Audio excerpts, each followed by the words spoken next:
Assalamualaikum warahmatullahi wabarakatuh. Selamat pagi, selamat beraktivitas buat kakak-kakakku yang lagi nyantai-nyantai. Oke, sambil ngopi bisa mendengarkan video saya ini ya.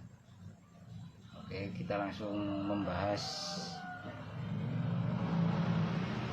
mengenai pembatasan monetisasi yang dibatasi dan membahas monetisasi yang terdampak.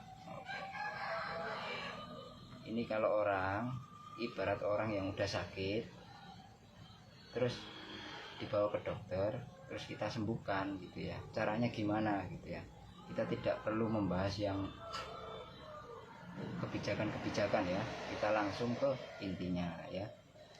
Oke.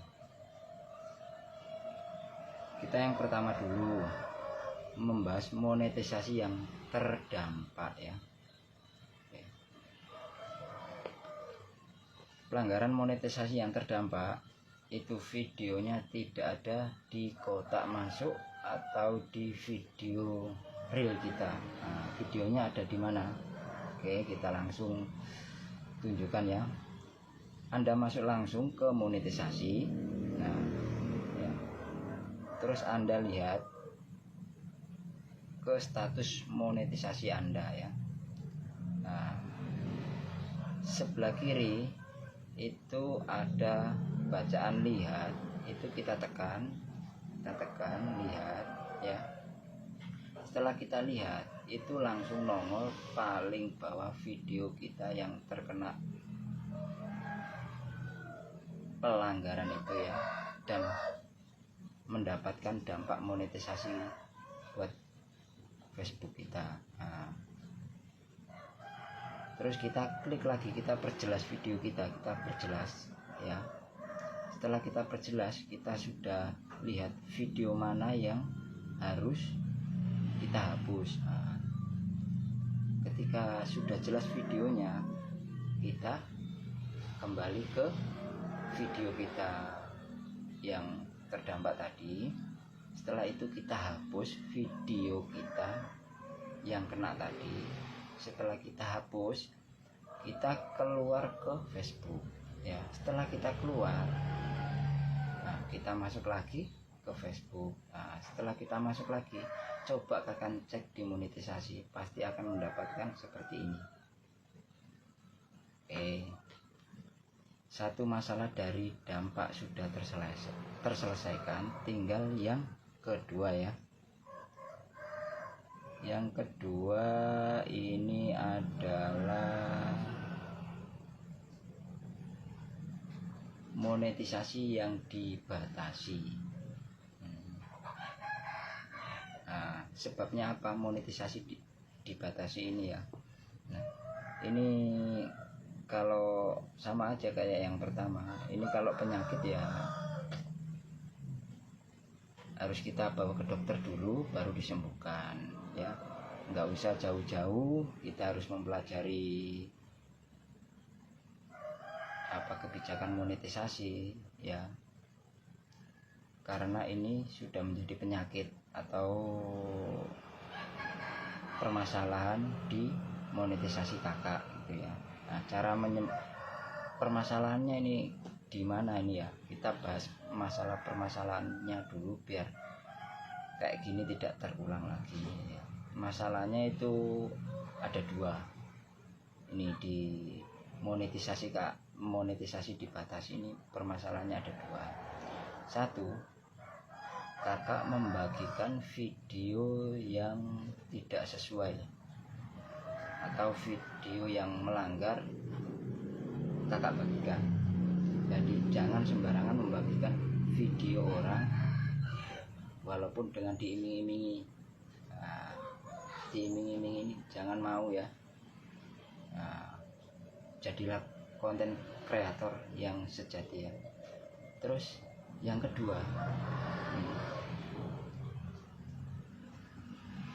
kakak melanggar kebijakan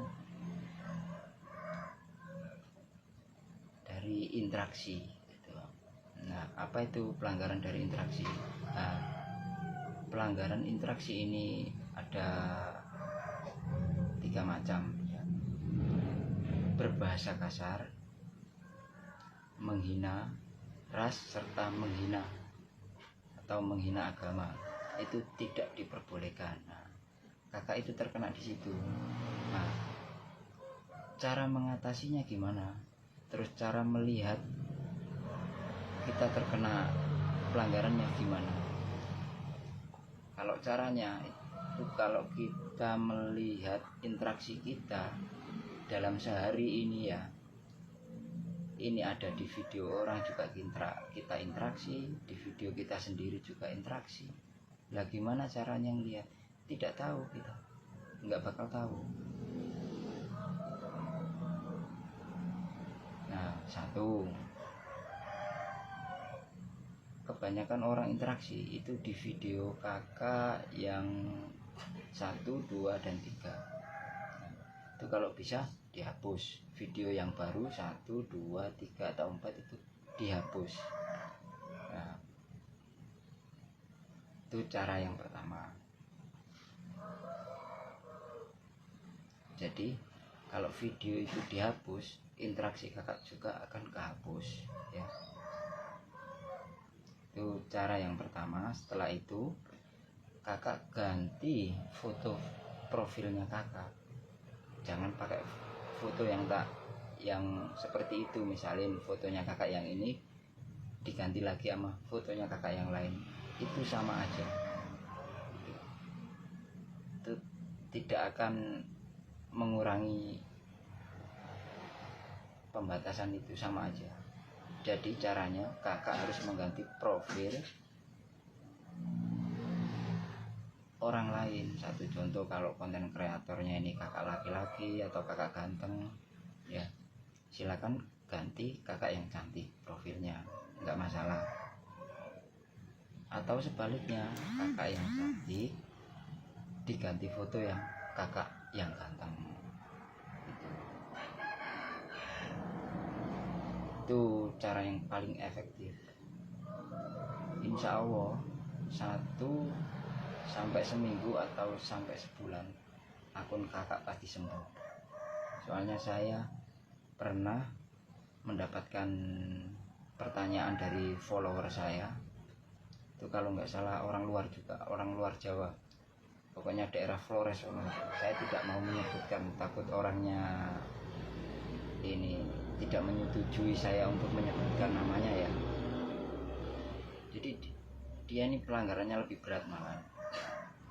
Pertama, profilnya tidak bisa dipromosikan. Itu karena apa? Profilnya itu kayaknya udah ditandai nama Meta, mengandung unsur apa gitu. Nah, yang kedua, kebijakan monetisasi dibatasi. Bukan monetisasi terdampak loh, monetisasi dibatasi. Nah, sudah dia itu profilnya udah tidak bisa dipromosikan oleh pihak Meta, terus monetisasi dibatasi. Nah, itu kakak ganteng, bukan kakak cantik loh profilnya. Nah, terus saya suruh ganti profil, diganti profil ya. Setelah diganti profil sama aja gitu. Orang foto-fotonya dia juga, jadi tetap sama, jadi tidak berubah. Jadi profilnya tidak dipromosikan, monetisasi yang dibatasi juga masih tetap kayak gitu. Nah, saya suruh ganti profil istrinya. Setelah diganti 3 hari langsung profilnya dipromosikan. Setelah itu seminggu kemudian monetisasi yang dibatasi itu hilang. Jadi caranya cuma gitu ya. 1, profil diganti, jangan memakai foto kakak lagi. Misalnya kakak cantik, jangan memakai foto kakak lagi, intinya gitu. Kalau mau sembuh. Nah, dan jangan lupa, jangan suka membagikan video orang. Takutnya video itu terkena pelanggaran serius, itu bisa terdampak sama akunnya kakak. Kalau mau membagikan video itu yang kiranya video itu sehat, satu, video itu tidak mempromosikan sesuatu, video itu tidak mengandung gaduh, video itu tidak mengandung peperangan apa-apa, tidak masalah untuk dibagikan. Jadi kalau video kakak gimana kalau dibagikan? Nah, video saya ini aman ya, tanpa unsur-unsur seperti yang di kebijakan kita. Oke, sekian aja video dari saya, semoga bermanfaat buat kakak-kakak sekalian. Bagi yang mau membagikan video saya ini, kalau sekiranya bermanfaat silakan dibagikan. Kalau sekiranya buat kakak-kakak ini tidak bermanfaat, ya nggak usah dibagikan ya. Saya ini hanya mengasih solusi buat kakak-kakak sekalian agar akun kakak-kakak sehat. Oke, sekian, selamat pagi dan selamat beraktivitas. Assalamualaikum warahmatullahi wabarakatuh.